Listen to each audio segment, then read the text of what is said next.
proovime, mis juhtub, kui panna Mentos viina sisse nädalaks ajaks. Et seda kindlasti ei soovita juua Coca-Colaga.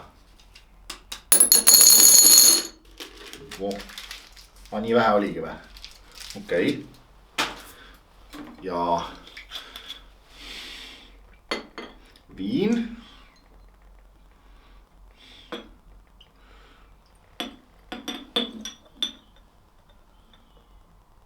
Ja siis seisab nädal aega.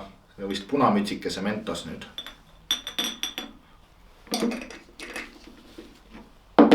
Nädala pärast vaatame, mis sellest sai. Nüüd proovime seda jooki, mida ei soovita koos Coca-Colaga tarbida. Mentose tõmmis. Mentos seisis nädal aega viina sees. Nüüd proovime, mis välja tuli. Õnneks ma ei ole täna Coca-Colat joonud. Midagi on pinna peal. Peaks natuke raputama. Põhjas ei ole ka praktiliselt mitte midagi. Mentose kommid on täiesti ära lahustunud. Uus on roisk. Lõhnab täpselt nagu Mentos. Nii.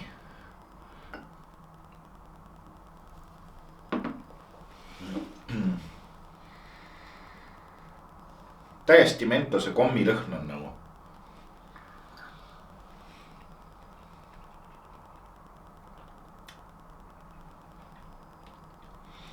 Ja täpselt Mentose maitse ka, ma ei tunnegi, et see viin oleks.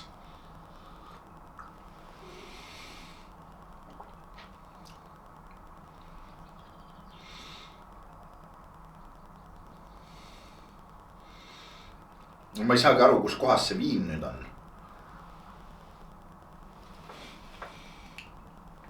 Aga noh, ega ma viinast vaimustatud ei ole, et viina niisama ma ei taha mitte mingil kujul. Aga see Mentosega koos, Mentose tõmmis on päris huvitav. Mentose maitse huvitav, ma ei tea, mis selle kangus on. Sest viina kangusest ta võtab Mentose võrra maha, aga kuna Mentos lisas mingisuguse massi siia juurde, mis on alkoholivaba, siis viina kangus selle tõttu on langenud. Aga mingisugust, no ta peaks olema kuskil 35 kraadi või midagi sellist protsenti või mis iganes ta on. No laua peal seisab püsti, siis on kõik asjad on 90 kraadi, et siin võib palav hakata. Aga viina maitset ei ole kuskil. Tahad ka proovida?